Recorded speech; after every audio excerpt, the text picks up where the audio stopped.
Rebonsoir, bienvenue à cette autre vidéo. Donc, on va continuer ici avec le chapitre 2. On va attaquer directement la structure organisationnelle de l'entreprise. Donc, aujourd'hui, on va créer un établissement et on va créer le planning hebdomadaire annuel de la société. Donc, on va profiter pour entrer, pour un peu écorcher ou bien pour toucher le module de gestion de temps. Alors, on va aller directement sur notre logiciel et sur le fichier sur lequel on avait commencé. Alors, par défaut, on est sur le module Paye. Donc ici, je vais switcher sur le module. Bref, on va essayer d'expliquer deux menus essentiels. Alors, pour ceux qui viennent qui ont déjà utilisé d'autres gammes ou bien d'autres logiciels Sage, tels que Sage Comptabilité ou Gestion Commerciale, j'ai souvent tendance à dire que le menu liste, c'est exactement la même chose que le menu structure dans Sage Comptabilité ou Sage Gestion Commerciale. Donc, si vous voulez faire des configurations, c'est le menu liste. Tout comme dans Sage Comptabilité, quand vous souhaitez faire des configurations, vous partez dans le menu structure. Maintenant, le menu gestion est semblable au menu traitement. Donc, lorsque vous voulez faire des traitements dans Sage Paye, c'est le menu gestion qu'il faut penser. Donc, je pense que c'est cette similitude-là qui est très importante. Donc, tout ce qui concernera un paramétrage dans un module, on va utiliser le menu liste, et tout ce qui concerne le traitement, on va utiliser le menu gestion. Le menu état, c'est pour avoir des états propres à un module. Le menu annexe, c'est bon, bref, c'est annexe. Voilà. Je pense qu'il n'y a pas grand chose à dire. Gestion avancée. Bon, je voulais plus m'attarder sur le menu liste et le menu gestion. Alors, ici, dans liste, on veut paramétrer ici le modèle, le planning hebdomadaire et le planning annuel. Déjà, c'est quoi le planning hebdomadaire? C'est quoi le planning annuel? Alors, vous savez qu'une société, dans une société, un salarié travaille 40 heures par semaine. Néanmoins, il y a d'autres salariés qui peuvent travailler 30 heures par semaine ou bien 20 heures par semaine. Il apparaît donc urgent ou nécessaire de créer le planning de chaque type de salarié, le planning horaire en termes de planning hebdomadaire, du planning annuel. C'est-à-dire, on doit pouvoir dire en une semaine, un salarié ou bien un groupe de salariés travaille combien d'heures.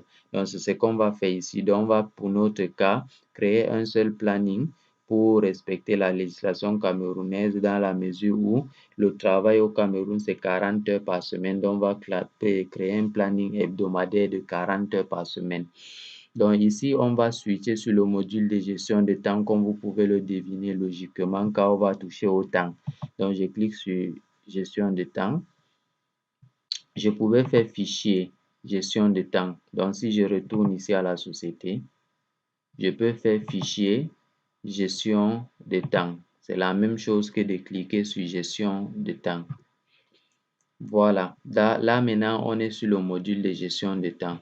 Donc, quand on clique sur liste, nous avons la possibilité de créer une fiche personnelle. On y reviendra. Ça, c'est commun à tous les modules. Donc, dans tous les modules où on va aller, on verra toujours certains modules qui seront là, tels que rubrique constante, nature d'événement.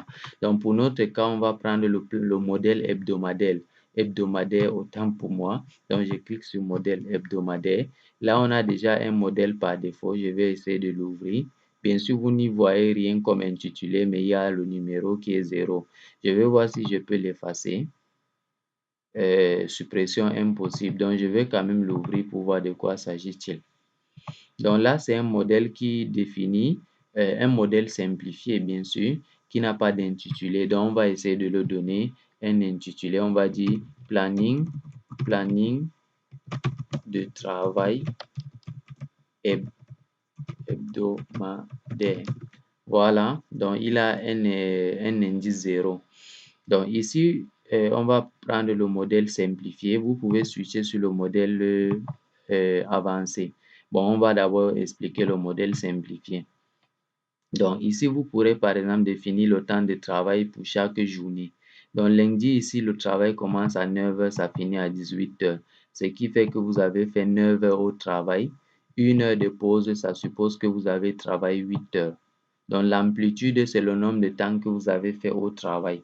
Parce que si vous commencez à 9 heures et que vous finissez à 18 heures, vous aurez fait 9 heures au travail. Si vous prenez 1 heure de pause, cela fait que vous avez travaillé 8 heures. Et en termes de jours, ça vous fera un jour de travail. Par exemple, figurez-vous lorsqu'on paramétrait les congés, on disait le nombre d'heures à prendre en compte pour le décompte des congés, c'était 8 heures. Donc ici, si votre heure de travail est de 5 heures, par exemple, ça va dire que votre congé, euh, j'explique n'importe quoi, ne sera pris en compte que si vous avez un multiple de ce nombre-là. Bon, n'essayez pas de comprendre, c'est un peu compliqué pour le moment, mais je tenais juste à vous faire remarquer les impacts, en fait, l'impact que le paramétrage a. Donc, on a mis 8 heures parce qu'on sait très bien qu'ici, on va travailler 8 heures par jour, ce qui correspondra à une journée de travail. Bon, généralement, au Cameroun, le travail commence à 8 heures et finit à 17 heures. Donc, je peux laisser ceci. Vous avez déjà compris la logique. Cependant, le samedi, on ne travaille pas, donc 00. Ici, heure de départ 00. Vous voyez que ça a l'impact ici sur l'amplitude. Donc, vous avez 0. Dans l'heure de pause, on va aussi mettre 0. Journée de travail, on va aussi mettre 0. Donc, il n'y a pas de jour de travail, y compris les dimanches. Donc, on va mettre 0, 0. Et ici aussi 0, 0. Donc, ici 0, 0. Donc, on a 2 jours qu'on ne travaille pas. Donc là, ça, curieusement, ça nous donne 39 heures. Bon, ici, il y a 17 heures vendredi. On va augmenter. Ça va faire 18 heures. Voilà, ce qui fait 40 heures par semaine. Donc, on a travaillé 45 heures, on s'est reposé 5 heures. On a fait 45 heures au travail, on s'est reposé 5 heures. On a travaillé 40 heures, soit 5 jours de travail. Quelque chose de très important aussi ici, quels sont les jours de repos? Donc, les jours fermés sont des jours de repos et les jours fériés sont aussi des jours de repos. Supposez par exemple que le vendredi tombe un 25, comme le vendredi, le vendredi du 25 décembre. Vous savez, si vous avez ici coché le férié, parce que vous pouvez gérer le férié en faisant fichier, calendrier. Là, vous avez le calendrier de votre société. Je vais vous expliquer les couleurs. Donc, vous pouvez par exemple dire que dans le cas de décembre, je vais revenir à décembre. Donc, le 25 était un férié. Donc, ici, les couleurs, on va les changer tout à l'heure. Je vais fermer. On va changer les couleurs avant que je vais vous expliquer cela. Donc, je vais mettre OK. Donc, pour ça, c'est OK. Je vais donc aller dans Fichier, Paramètres, Paramètres généraux, saisie des paramètres. On va prendre Général. Donc, ça, c'est des paramètres propres au module de gestion de temps, nature. Voilà. Donc, sur l'onglet nature, on pourra en fait paramétrer les fériés. Donc, les fériés, par exemple, je vais cocher ici la couleur. Je vais prendre le rouge pour férié. Et les jours fermés, je vais prendre un rouge, mais qui est un peu plus moins intense. Je vais prendre par exemple ceci pour les jours fermés. Je vais mettre OK. Et puis, je vais revenir sur calendrier. Et là, vous avez vos couleurs. Là, c'est un peu plus compréhensible. Je ne sais pas pourquoi le premier est férié, mais vous pouvez décider parce que ça peut être un férié dans le cadre de la législation sociale française.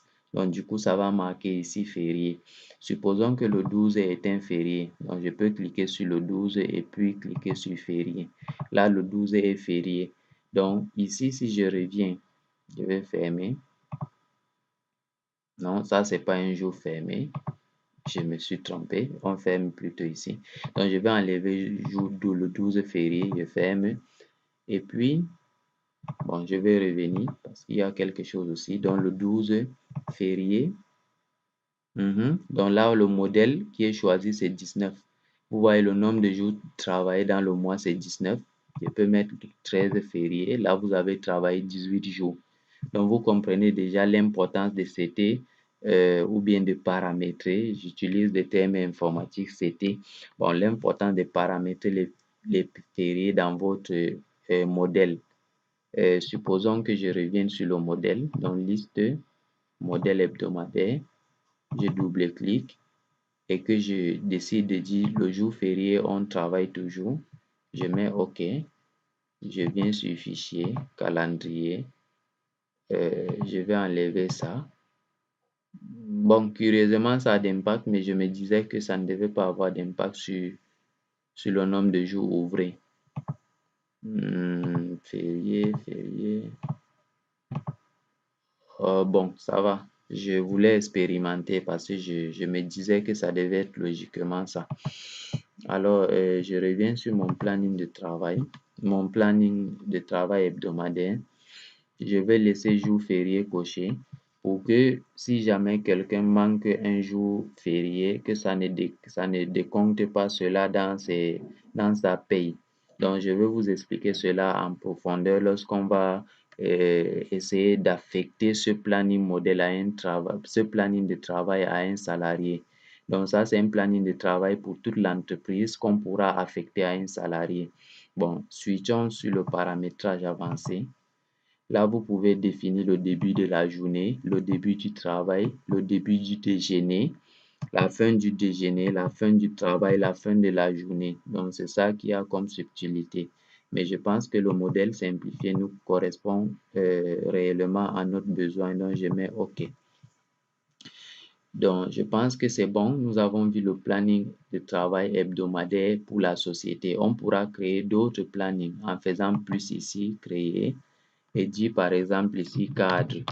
Donc là, c'est le planning des cadres et on pourra dire que les cadres travaillent peut-être 4 jours ou bien 30 heures par semaine. Donc vous avez compris la logique. On pourra affecter donc le modèle cadre au cadre et le modèle planning de travail hebdomadaire à tous les autres salariés. Donc je ferme ça. Voulez-vous enregistrer les modifications? Je pense que je peux dire annuler. Donc, on a un seul planning de travail pour tout le monde, mais on peut créer autant de plannings. Donc, les boutons ici permettent de modifier un planning. Donc, vous sélectionnez un planning et puis vous cliquez sur modifier pour le modifier. Ensuite, vous avez supprimer pour le supprimer, dupliquer pour dupliquer, c'est-à-dire à partir de ça, on duplique. Là, vous avez deux plannings et là, on pourra changer cela en fonction du planning des autres catégories de salariés. Donc, je vais supprimer ça. Oui, on est obligé d'avoir au moins un planning. Là, c'est pour éditer, c'est-à-dire imprimer le planning. Donc, on pourra l'imprimer. Là, c'est pour importer un planning. Là, c'est aussi possible d'importer les données. Donc, je pense que voilà pour ce qui est de ces boutons-là. Si jamais vous rencontrez ces boutons, ils ont les mêmes significations. Donc, pour le salarié, par exemple, c'est la même chose. Donc, vous avez créé. Bon, on n'a pas d'autres boutons, mais c'est un peu ça. Ensuite, vous pouvez venir sur liste planning annuel. Donc, je clique sur planning annuel. Donc, on va créer un planning annuel qui va reprendre notre planning hebdomadaire là sur toute l'année. Donc, je fais plus, puis je mets le code 101. Je vais dire ici plan de travail. Donc, je vais appeler planning annuel commun, c'est-à-dire pour tout le monde. Le paramètre des heures supplémentaires, bon, là, on va laisser celui de la société qui est là. On va dérouler ici le modèle hebdomadaire par défaut, je déroule et je prends mon planning de travail hebdomadaire là. Je double-clique et là, vous voyez qu'il répercute les 40 heures sur toutes les semaines de l'année. Donc, la première semaine, 40 heures. Cette semaine va du 28/12/2020 au 3 janvier 2021. Ça, c'est la première semaine de l'année. Jusqu'à la 52e semaine de l'année, c'est toujours 40 heures. Donc, on pouvait, si les horaires de la société changent, par exemple à partir de la semaine 36, on pouvait prendre un autre planning qu'on va appliquer pour le reste des semaines. Donc, j'espère que ce n'est pas assez compliqué Si vous avez une société où les horaires changent, ça va se voir effectivement, mais dans notre cas, c'est 40 heures par semaine sur toute l'année. Donc, on peut appliquer notre planning. Ça, c'est l'exercice de paye en cours et ça, c'est l'exercice de paye suivant. Donc, ça se fait sur 2 exercices. Donc, on a prévu le temps de travail sur 2 exercices. Je vais donc cliquer sur OK et nous avons notre planning annuel commun à tous les salariés. On pourra affecter ceci à un salarié. On va y revenir parce que pour le moment, c'est un paramétrage dont vous ne verrez pas l'utilité. Mais quand on va par exemple introduire la gestion des absences, vous allez du coup voir cela de façon claire devant vous. Donc, je vais voir si on n'a pas oublié quelque chose et on va conclure sur cette partie. Gestion de temps. Donc, on va rapidement créer un établissement car c'est très facile et on va donc conclure. Ou à défaut, je préfère créer l'établissement sur une prochaine vidéo. Donc, on va revenir ici et je vais essayer de voir les paramètres, saisir des paramètres. Voilà, la période, bon, impact direct des événements dans le bulletin, on y reviendra. On est vraiment sur la gestion des temps. Donc, on est sur le module de gestion des temps. On verra qu'il y a des éléments tels que les heures supplémentaires qu'on aimerait qu'ils aient des impacts directs sur le bulletin ou des absences, par exemple, ou des natures d'événements. Donc là, on va revenir pour voir ces options-là. Je préfère expliquer une option quand elle devient nécessaire. Donc ici, général, nature. Donc ici, pour la gestion des temps, le seul paramétrage qu'on a fait, c'est nature pour mettre les couleurs aux jours fériés et aux jours fermés sur notre calendrier. On pourra revenir pour dire quelles sont les heures travaillées et quelles sont les heures de pause pour que cela soit pris en compte lors des calculs des absences, par exemple. Donc, ne vous inquiétez pas si c'est flou. Vous allez comprendre l'essentiel de ce paramétrage-là dans la gestion des absences, plus précisément dans le chapitre 9. Donc ici, fichier calendrier, très important lorsque vous voulez définir des fériés qui ne sont pas définis. Donc ici, le samedi est un jour fermé, le dimanche est férié. Donc si vous voulez que le 27 soit un férié, vous cliquez sur 27 et vous mettez férié. Sur 28, vous mettez fermé par exemple. Et là, la couleur va vous indiquer. Donc je vais revenir ici. Je vais enlever le férié. J'enlève le fermé. Je ferme. Donc je pense que pour le planning hebdomadaire et le planning annuel, on a fait le tour. Sur ce, je vais vous souhaiter bonne fin de soirée et à la prochaine vidéo.